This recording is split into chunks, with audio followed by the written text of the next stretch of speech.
What's up, guys? How you doing? It's your homeboy Cowboy Crunk coming to you from the Big Mag Nasty, Magnolia, Texas. Uh, Jumping in here real quick to go over some of these practice squad guys and some of these players that have been cut. We actually officially at this point have removed 15 guys from the locker room, so they try to do this pretty quick so that other teams can scoop some of these guys up. I mean, it is a business, when you're not trying to help other teams out, but you do try to help players out that are struggling to make a team. I mean, because these are jobs. So out of the 90, we've cut 15. We're down to 75. That means we have 22 more to go.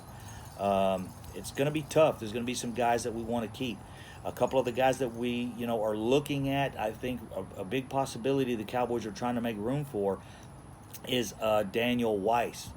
Played really well the last couple preseason games, a really good standout.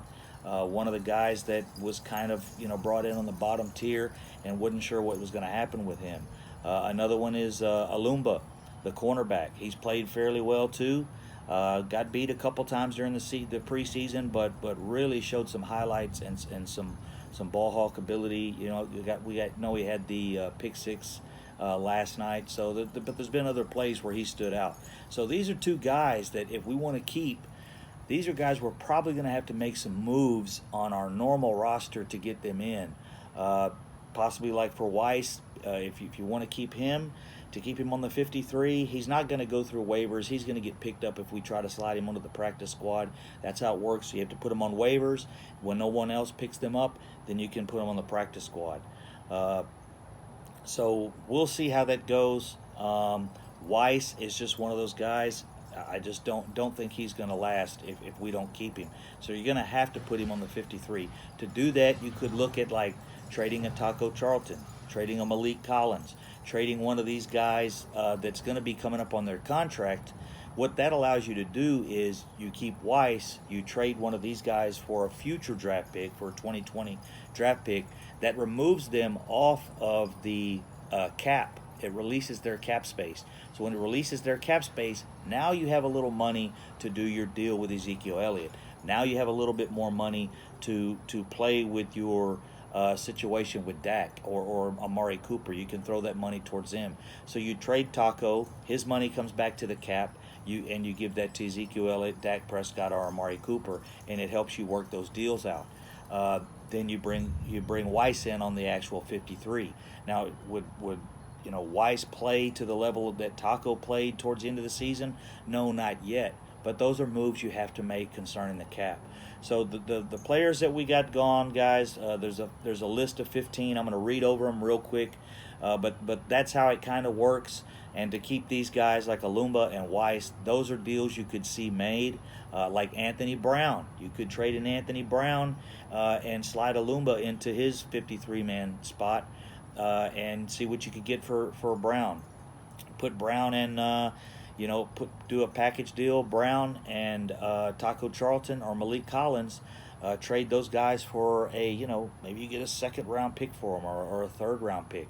Then you can group that third-round pick next year with another. So that's how, you get a little cap space and you'll be able to keep these players that did show out in preseason. Real quick on the list of players, I'm going to read it out real quick, and then I'm going to cut the video off. They're players. You guys can find it on the internet. Nate Hall, linebacker. Casey Redfern, he's the kicker. Offensive tackle. Jawan Bushel Beatty. Darius Jackson, running back, a guy that we've had on the roster for a while. We've brought him in, put him on the practice squad, released him, brought him back. Jake Campus, offensive tackle. Lucius McNeil, offensive guard. Tight end, Marcus Lucas, played actually fairly well. I thought he was a guy we might try to keep since, Jason Witten, being older, could have some injury issues. Safety Jamal Showers, the quarterback that used to be in front of Dak Prescott when Tony Romo got hurt. That year, Tony Romo got hurt quite a few years.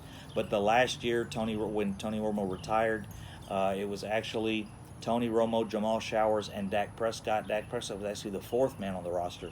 Jamal Showers got hurt and moved moved Dak Prescott up, and then when Romo got hurt, Dak Prescott ended up playing the full season and going 13-3. Quarterback Tavius Powell, wide receiver Reggie Davis, linebacker Justin Phillips, George Ioka. That was actually the first guy brought in for Chris Richard. That was one of the first moves made after he came in to try to see what was going on with the safety situation. Cody McElroy, the tight end, the baseball player that was brought in, didn't work out. Tristan DeCloud, and Drew Scott, linebacker. And that's the end of the list, guys. That's the 15 we've got cut so far. There'll be probably a lot more today, and then they'll weed it down to the end of the afternoon tomorrow, where they have to make the final 53, and we'll see what's left. But that's the news for now, guys. Just shooting it to you real quick. Cowboy Crunk from Magnolia, Texas.